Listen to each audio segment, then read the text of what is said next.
अस्ति पुस 26 गते पृथ्वी जयन्तीको अवसर पारेर श्री 5 ज्ञानेन्द्र वीरविक्रम शाहदेवले जुन वक्तव्य जारी गर्नुभएको थियो त्यो वक्तव्यलाई हामी सहस्र स्वीकार गर्दै त्यहाँ सरकारले के भन्नुभएको छ भने हिजो विकास भएन भन्ने डर थियो, आज देशै नरहला भन्ने डर छ।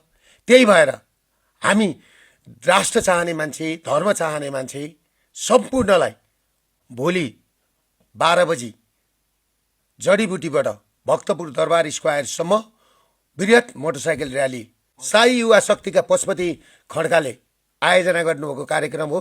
यसमा उहाँलाई विशेष धन्यवाद दिँदै यो कार्यक्रममा हामी सबैजना सहभागी हुने भएकोले सम्पूर्णलाई हाम्रा अभियन्ता साथीहरूलाई पनि सरिक भइदिन हुन म अनुरोध गर्दछु। सो मोटरसाइकल र्याली र जडीबुटीबाट दरबार स्क्वायर भक्तपुरसम्म जाने भएकोले कमसेकम 2 घण्टालाई टाइम निकालिदिनु हुन सम्पूर्ण नेपालीहरूलाई आह्वान गर्दछु। नमस्ते।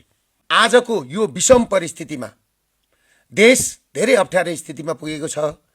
जतिखेर बडा महाराज धीराज पृथ्वीनारायण शाहले देश एकीकरण गरिसकेपछि एकपल्ट जङ्गबहादुर राणा प्रधानमन्त्री भएको बेलामा त्यो जङ्गबहादुर राणा प्रधानमन्त्री हुनुभन्दा अगाडि त्यस्तै स्थिति आएर जङ्गबहादुरले देश थामेको थियो।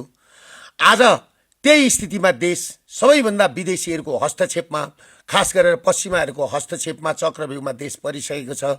नेपाली जनताहरू र नेपाल बचाउनको लागि एक भएर हामी अघि बढौँ र मैले हिजो पनि भनेको छु र भोलि पनि भन्छु, यो देशमा चुनाव होला नहोला मलाई थाहा छैन, तर यो देशको चुनावले कुनै खास नेपाली जनतालाई असर गर्दैन।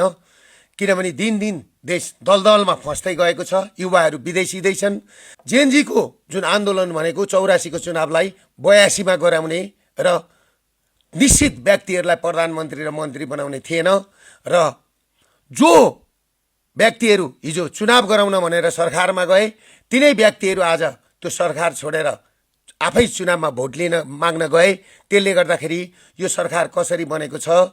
त्यसले गर्दाखेरि म सम्पूर्ण नेपाली जनताहरूलाई के भन्न चाहन्छु भने अब देश जोगाउने हो, नेपाली नागरिक जोगाउने हो, सम्पूर्ण दलहरू र सम्पूर्णलाई जोगाउने हो भने राष्ट्र संस्था र हिन्दू राज्य अपरिहार्य भएको छ। त्यसले गर्दाखेरि तपाईहरू बढी चुनावमा ध्यान दिनुभन्दा देश जोगाउनतिर लाग्नुहोस् भन्दै 2 शब्द यहीँ टुङ्ग्याउँछु। नमस्ते।